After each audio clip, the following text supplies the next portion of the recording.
Olá, você ligado no Notícias Agrícolas, eu sou Guilherme Dorigatti e nós damos sequência à nossa programação, dessa vez para falar sobre o mercado do milho. Vamos acompanhar o que tem movimentado as cotações e o que a gente pode esperar desse cenário daqui para frente. Quem vai ajudar a gente a entender um pouquinho melhor este quadro para o mercado do milho é o Ronaldo Fernandes da Royal Rural, já está aqui conosco por vídeo. Seja muito bem-vindo, Ronaldo, é sempre um prazer tê-lo aqui no Notícias Agrícolas. Obrigado, Guilherme, o prazer é meu. Ronaldo, vamos começar olhando para o USDA. Ontem saiu o novo relatório de oferta e demanda para vários produtos, várias culturas. O que a gente pode destacar desses números olhando para o milho? Olha, é importante a gente entender que o relatório de setembro ele é meio água com açúcar mesmo quando a gente olha para os movimentos dos Estados Unidos.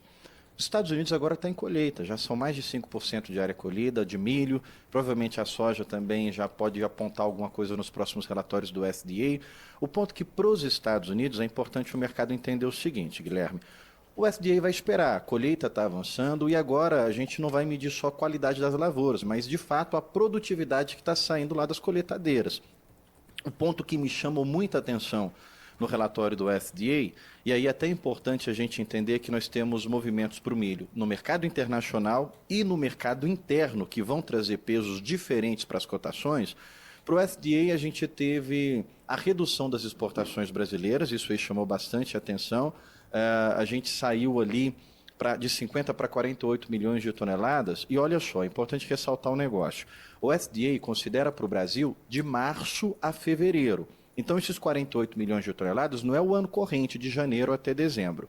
Aqui no Brasil, o nosso ano agrícola é de janeiro a fevereiro. A gente começa a contar de fevereiro a janeiro. Começa fevereiro e vai terminar só no janeiro do ano que vem.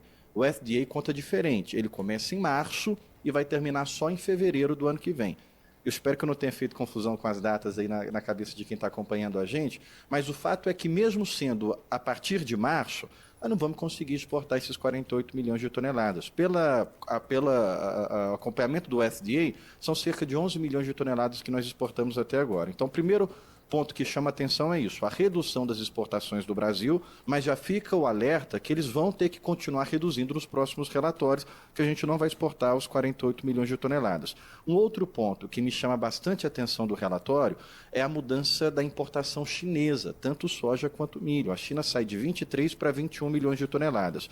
O fato, Guilherme, que nós acreditamos que tanto o Brasil quanto a China, o USDA pode criar uma tendência de reduzir esses movimentos de exportação. O Brasil exportar menos e a China importar menos. E isso aí pode ser um problema a longo prazo. Então, para falar de milho, a gente tem que fatiar curto, médio e longo prazo. A China, a longo prazo, pode trazer um impacto que a gente ainda não está esperando, viu, Guilherme? E aí, Ronaldo, olhando aqui para o Brasil, né, a gente tem colheita já bastante avançada, praticamente encerrada em muitas das regiões, a maioria das regiões já terminando seus trabalhos, e o produtor ainda segurando bastante essa comercialização, né? Como é que está esse cenário para vender esse milho que foi colhido agora nessa segunda safra? Olha que ponto interessante. É justamente isso que movimenta o mercado interno agora, que a gente enxerga essas movimentações de curto, médio e longo prazo. Vamos olhar aqui para o mercado interno. A gente acabou de passar por uma colheita, quem precisava vender já vendeu, e agora a gente tem o famoso sentar em cima. Vai ficando o milho na mão de quem está mais capitalizado, de quem não precisa transformar o grão em dinheiro de forma imediata. A gente não tem aquela necessidade de liberar espaço, e nós tivemos alguns fenômenos do mercado interno. É importante a gente entender que, diferente da soja, o milho ele é mais consumido no mercado interno do que para exportação. A paridade de exportação ela é o piso do preço do milho, diferente da soja, que a paridade ela é normalmente ali o teto. A gente viu recentemente, agora, e setembro começou com essa influência, várias trades tendo que comprar o milho que foi vendido lá atrás. A gente já vê comerciantes do mercado interno fazendo isso. Nos anos anteriores, as trades fizeram isso e acertaram, mas é realmente um movimento especulativo. As trades, em tese, não deveriam fazer isso, mas a gente viu bastante acontecendo. E aí, quando a trade ela vendeu e teve que vir comprar agora, ela pegou um mercado que o produtor não queria vender. Falou, olha, beleza, você quer comprar, o preço é esse, mas eu não vendo a menos de X. E aí, por várias semanas, as trades estavam pagando acima da paridade. A gente acompanhou negócios que as exportações pagavam até R$ 4 acima da paridade. Isso criou um novo mercado. O mercado interno estava meio adormecido, e aí, de repente, a trade tendo que pagar mais para honrar os contratos que ela fechou lá fora, a gente criou um movimento de alta e esse movimento tem se sustentado. Nós acreditamos, Guilherme e amigos do Notícias Agrícolas, que esse movimento de alta ele vai se estender nesse curto e médio prazo ainda. A gente vai ter o fechamento de setembro, outubro ainda vai ser marcado por isso, fora esse movimento do mercado interno que a gente está vendo de especulação, tem também o receio do tamanho da safra verão, com certeza é uma safra menor do que o ano passado, mas a redução de área ela já estava colocada no radar e já estava colocada no preço. A discussão era, esse clima tão seco como está, será que o produtor ainda vai optar pelo milho? Será que ele não vai abrir mão das áreas de milho para colocar soja no lugar? Agora, essa dúvida ela já está caindo por terra porque a gente já está vendo o movimento do plantio acontecendo. Muito mais lento, o plantio esse ano de milho-verão começou muito mais lento do que nós tivemos no ano passado, claro que é lá no sul ainda que está concentrado esse movimento, Rio Grande do Sul, Santa Catarina, Paraná, mas em menor ritmo do que nós tínhamos nos outros anos, e tinha essa dúvida. Então, o tamanho da safra verão, com o clima seco que está em setembro, junto com uma menor oferta no mercado e a trade, e os comerciantes que venderam e estão sendo obrigados a comprar agora, pagando um pouco acima, isso criou um novo mercado de milho. Eu não acredito que a gente tem pressão de baixa agora nesse curto e médio prazo. Então a gente vai ter fechamento de setembro, a gente vai ter o início de outubro, passando aí por esse movimento de pressão de alta. Agora, olhando a longo prazo, a gente tem um cenário diferente que é muito arriscado para os preços. Esse longo prazo, eu estou dizendo de novembro em diante mesmo, porque a gente tem um mercado internacional muito especulativo e a gente tem um mercado interno que está totalmente na mão aí das exportações. As exportações estão vindo pagar caro porque elas estão com grande apetite, assim, estão levando mais do que o costume. Pelo contrário, elas estão pagando caro porque elas já venderam. E aí elas são obrigadas a comprar de qualquer jeito para não fazer o washout lá fora, porque esse washout não é interessante agora. Ele seria caro para trade. Então ela não está comprando por apetite. E esse é o medo a longo prazo. Quanto o Brasil vai exportar? Julho, nós já exportamos menos do esperado. Setembro, a gente está com line-up menor do que o esperado. Agosto, nós fechamos com quase 1 milhão de toneladas menos do que o esperado. Saiu o relatório de oferta e demanda da Conab agora, eu acho que esse relatório está completamente errado em todas as suas composições, tanto soja como milho, mas a Conab está jogando ali em torno de 30 milhões de toneladas para milho. Imagina, se a gente exporta só 30 milhões de toneladas, o nosso número aqui está em torno de 40, e mesmo assim, se a gente exportar 40, 41, ainda sobra um estoque final de milho muito alto. Então, a longo prazo, esse é o problema do mercado interno. O que vai sobrar de estoque de passagem? Claro que o clima vai impactar. A gente tem um laninha aí que ora parece que vai vir com intensidade, ora parece que vai se dissipar. Lá fora, o mercado internacional, a gente tem a dúvida chinesa, porque o mercado está criando a expectativa de que a China vai reduzir os seus volumes agora nos próximos meses, e na verdade vai, não porque a China está reduzindo a demanda, porque essa semana começa uma temporada de feriados lá na China. Tem o feriado do meio do outono, tem o feriado da Semana Dourada, se não me engano, que é o nome desse feriado que vai de 1º de outubro a 7 de outubro, depois tem o ano novo, o ano lunar chinês. Então a China está entrando na sua temporada de feriados. Naturalmente ela já reduz a demanda. Paralelo a isso, a gente teve hoje os Estados Unidos anunciando que vai taxar os carros chineses. A China pode responder taxando os produtos agrícolas dos Estados Unidos. Paralelo a isso, a gente teve a Rússia atacando o navio de trigo da Ucrânia. Vai tornar o frete ali no Mar Negro mais caro. Mas será que a China não vai poder embarcar grão da Ucrânia? Você sabe que a China ela é parceira da Rússia ali. É um bloco que já está totalmente alinhado. Então, existem essas dúvidas do mercado chinês. O que me chama mais atenção sobre o mercado de milho, olhando para a China, é essa redução das importações do USDA de 23 para 21 milhões de toneladas. E para te devolver, Guilherme, um grande ponto que a gente tem que olhar para a China é o estoque final de milho. A China produz 290 milhões de toneladas.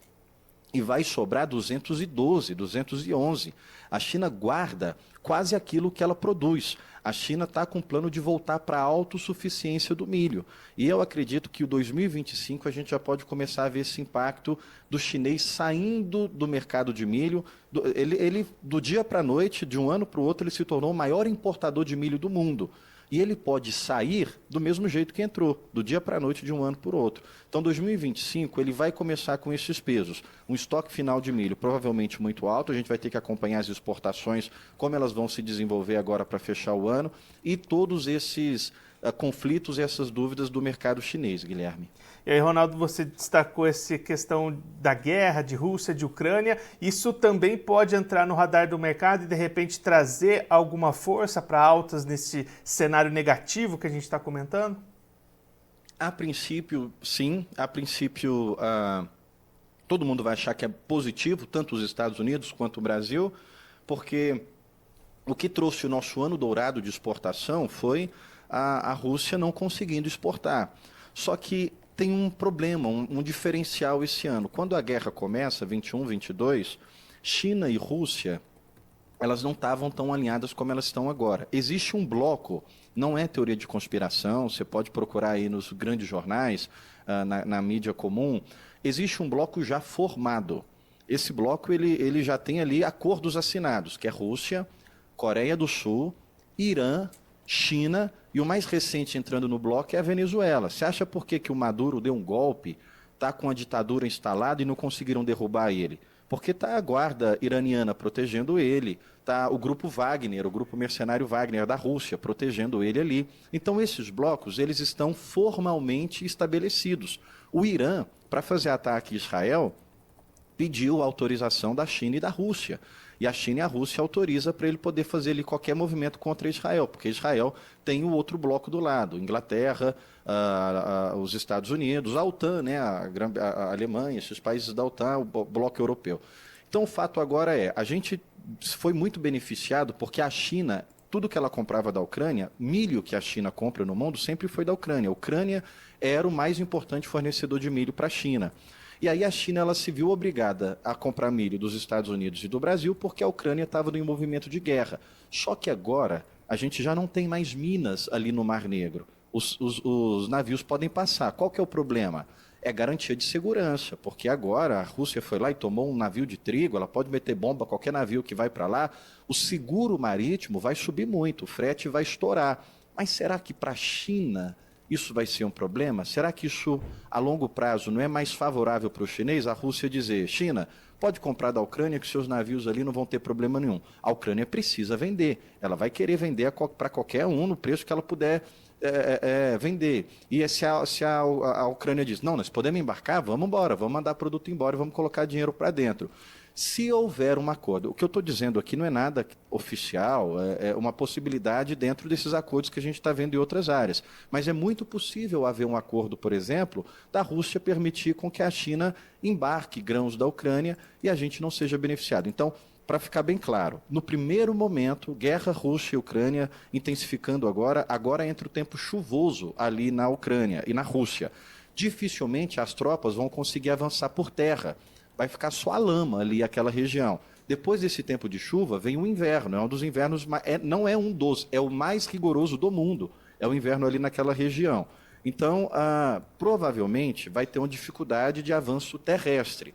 A grande especulação do mercado, que começou a ser refletida hoje, será que o conflito vai sair do leste, vai sair do norte e vai voltar a se intensificar ali no Mar Negro, ali na região dos portos, Kherson, Odessa, a Zaporizhzhia é a usina, né? Não Zaporizhzhia, mas ali nas regiões dos portos. Caso isso aconteça, o reflexo vai ser sustentação dos preços, sem dúvida, mas esse é o primeiro impacto. A longo prazo, o que importa é o comportamento da China. Então, o mercado de milho internacional, Guilherme, ele está muito focado no mercado chinês, assim como a soja. A soja sempre foi natural, mas esse ano a dinâmica do milho também está mirando para o país asiático. E o ponto de atenção é agora essa tentativa de retomada de autossuficiência da China, que pode impactar numa menor compra de milho de todos nós. Brasil, Estados Unidos, Ucrânia, e lembrando que agora a Argentina está no jogo, e a China já está fazendo compras de milho da Argentina. Então, o que eu diria para o produtor agora é que nós temos movimentos de oportunidade, setembro, outubro, sem dúvida vão ser movimentos bons de oportunidade, mas assim como o mercado ele não fica só caindo, ele também não fica só subindo. Esses movimentos de alta, eles geram para a gente bons momentos de fazer travas lá na frente e garantir preços melhores. Além de tudo isso que a gente está falando do mercado do grão, tem um mercado de câmbio. O dólar hoje teve uma surpresa grande com a fala de membros do Fed. O mercado acreditava que ia cortar 25 pontos nos juros dos Estados Unidos. Hoje, já está meio a meio. 50% acredita que corta 25, 50% acredita que corta 50. Quanto mais se cortar juros nos Estados Unidos, mais cai o dólar. Quanto mais se falar em subir juros no Brasil, mais cai o dólar. E a gente está tendo esses dois cenários. Corte lá, alta aqui. Então, câmbio acima de 5,60, agora a gente já perdeu esses 5,60, mas perto de 5,60 também é uma oportunidade. A longo prazo, o câmbio também é uma ameaça. Então, é bom que esses movimentos de altas aconteçam, mas não é bom que o produtor fique só na torcida para ele continue. Vai continuar subindo, vai continuar. Não, aproveite os movimentos de alta para você fazer sua gestão de risco a longo prazo, Guilherme. E aí, Ronaldo, para a gente encerrar, vamos olhando um pouquinho mais para frente, para aquele produtor já pensando na segunda safra do ano que vem, com todo esse cenário, todos esses pontos que a gente comentou, o que ele já pode ir pensando? Já é o momento, então, de buscar alguma trava? É melhor esperar? O que a gente pode falar pensando para a safrinha do ano que vem? Vamos falar dois exemplos para ficar claro. Para a soja, por exemplo, a trava de soja ela já está chegando perto da sua janela final. Quem não fez soja até agora, quem não protegeu a soja até agora, já tem um tempo muito mais curto e está passando. Daqui a pouco já não vai conseguir proteger mais. O milho não. O milho ainda tem tempo. Eu estou virando aqui a cabeça que eu estou olhando para a tela, para o monitor que está aqui na parede. A gente tem março a 71,50. A gente tem maio a 70. Esses contratos acima de 25, de 2025 acima de 70, são oportunidades de fazer trava. Agora, mas então vou apostar, vou arriscar tudo ou nada? Não, a gente nunca sugere fazer tudo. Tem um laninha no caminho. O laninha, a primeiro momento, ele assusta o mercado, porque foi o laninha que quebrou a Argentina, mas a gente teve boas safras no laninha. O que teve de problema no sul durante o verão, o centro-oeste, Goiás, Mato Grosso e o norte do Brasil, e o Nordeste, que teve um grande incremento da safra nos últimos anos, Norte e Nordeste só vem aumentando o potencial de produção, acabam sendo beneficiados com as chuvas que acontecem ou na normalidade ou em excesso nessas regiões. Então a gente vai ter um laninha, a primeiro momento o mercado sempre exagera fator climático, pode dar mais oportunidades de alta, o ponto é que você não pode ficar só esperando ter esses picos. Deu um momento, vai lá e faz uma trava, não faz 100%, começa a travar a parte do seu custo. E aí, deu outro momento, vai melhorando a sua média. Até quando chegar lá perto do plantio, você já está protegido, o mercado pode cair, você não vai ter problema nenhum, que você vai estar lá com seus ganhos garantidos. Então, já está no momento de começar a pensar em trava. E eu acho, sem sombra de dúvida, que esses preços de agora são níveis interessantes para começar a fazer esses travamentos, Guilherme. Ronaldo, muito obrigado pela sua participação, por ajudar a gente a entender melhor todo esse cenário para o mercado do milho. Se você quiser deixar mais algum recado, destacar mais algum ponto para quem está acompanhando a gente, pode ficar à vontade. Para aproveitar o recado final, eu vou dar um de pidão aqui, pedir quem acompanhou a gente até agora, segue a Royal Rural lá nas redes sociais, o Instagram é a plataforma que a gente mais movimenta, royal.rural, tem ali uma série de informações que são atualizadas frequentemente, ali a gente pode bater um papo também. Para discordar também é livre, manda para a gente mesmo, não fala mal da gente não, fala mal para a gente. Ronaldo, o que você falou, não concordo e vamos pensar junto. O nosso interesse aqui é fazer o agro brasileiro cada vez mais forte. Então vamos juntos, royal.rural, Guilherme.